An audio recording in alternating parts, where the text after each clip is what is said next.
The stone the builders rejected has become the cornerstone. The Lord has done this, and it is marvelous in our eyes. It does not matter how often I read, I sing, I hear this sentence.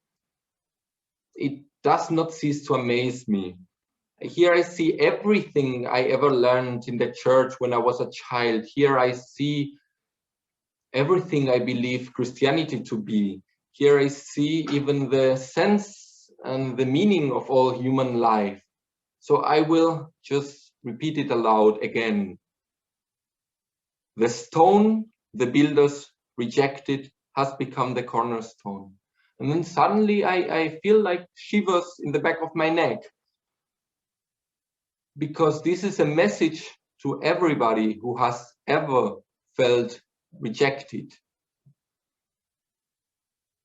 In the reading from the Acts of the Apostles, which I had the honor to read right now, St. Peter applies this famous sentence to Jesus.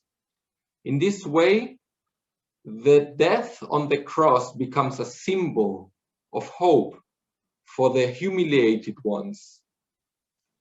It is a symbol for everybody of us whenever we were rejected, whenever we were discriminated, whenever we were hated. This sentence offers to me a revolutionary perspective, a perspective for hope, perspective of hope to a God who saves the weak, even out of the dead. The Lord has done this, and it is marvelous in our eyes. The stone the builders rejected has become the cornerstone.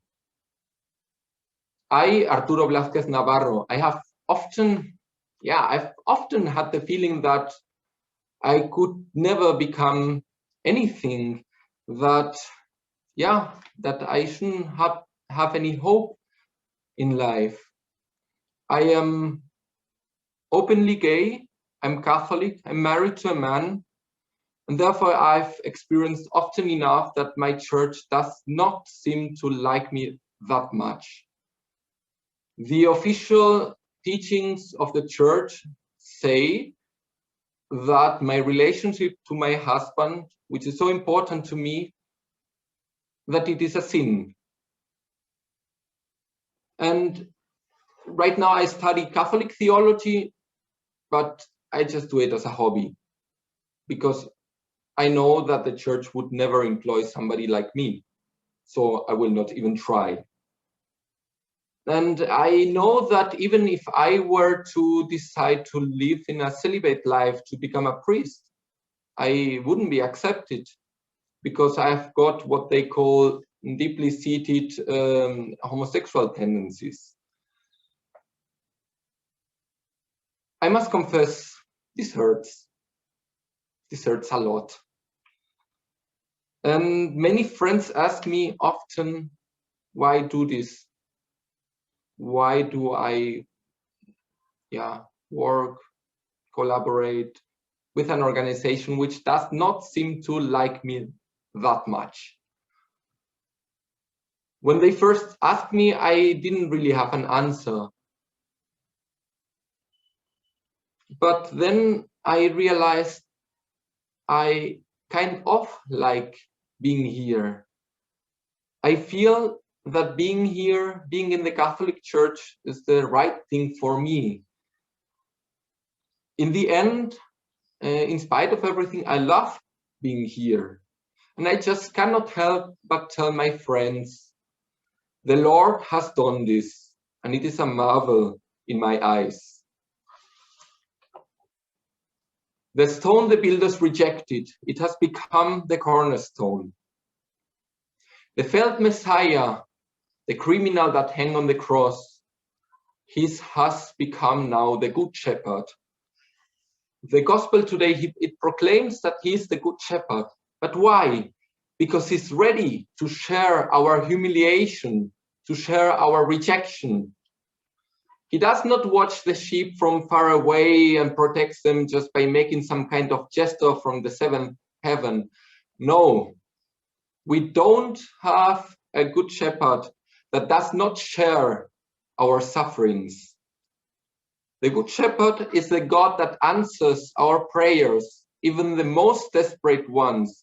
And he does this by entering into our reality, into the ugliest reality of men. He does not fear getting dirty and stinky like the sheep, because it is his way of making marvels out of us.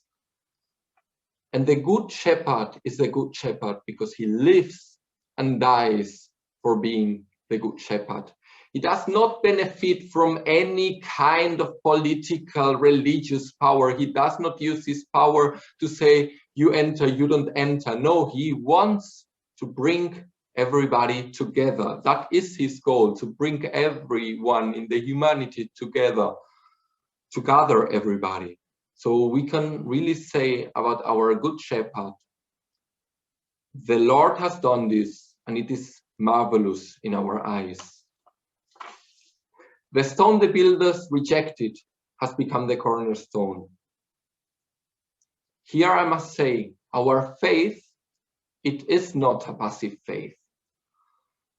We Christians are called to become cornerstones for the rest of our communities, for our churches, for our families, for everybody we live with.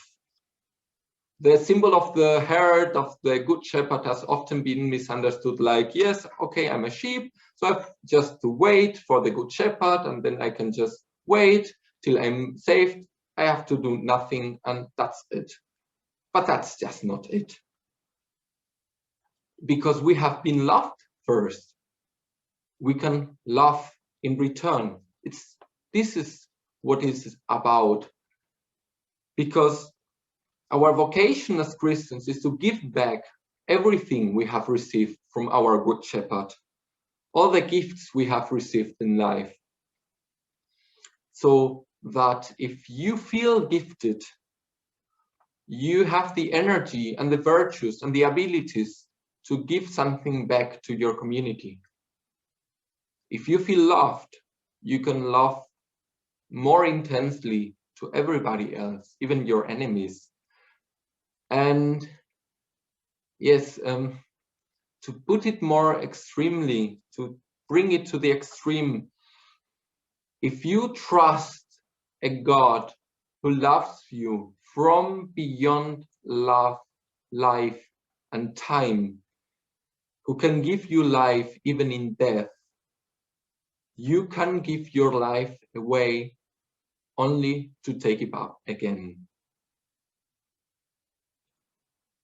And in this love that transcends life, that transcends all human existence, we will be able to say, the Lord has done this, and it is marvelous in our eyes.